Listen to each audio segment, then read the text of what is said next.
ആരും അങ്ങോട്ടും ഇങ്ങോട്ടും ഒന്നും നോക്കി എഴുതണ്ട കേട്ടല്ലോ. ഞാൻ അതിന് ആരുടെ നോക്കി എഴുതാനാ? എന്റെ ക്ലാസ്സിലുള്ളവരൊക്കെ അപ്പുറത്തെ ക്ലാസ്സിലല്ലേ ഇരിക്കുന്നത്, ഞാൻ മാത്രം ഒറ്റയ്ക്ക് ഈ ഒരു ക്ലാസ്സില്. പിന്നെ ഞാൻ ആരുടെ നോക്കി എഴുതാനാ?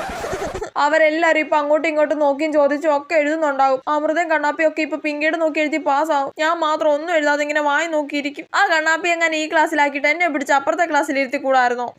സിലബസിന് പുറത്തുനിന്നുള്ള ക്വസ്റ്റ്യൻ ഉണ്ടോന്ന് പോലും എനിക്ക് ക്വസ്റ്റ്യൻ പേപ്പർ നോക്കിയിട്ട് മനസ്സിലാവുന്നില്ലേ. ആ പിങ്കി ഈ ക്ലാസ്സിലുണ്ടായിരുന്നെങ്കിൽ അതെങ്കിലും ഇപ്പൊ മനസ്സിലാക്കാൻ പറ്റിയേനെ. അയ്യോ ദേ ഇവരൊക്കെ കോപ്പി അടിച്ചെഴുതുവാ, എനിക്കിത് സഹിക്കാൻ പറ്റുന്നില്ലേ.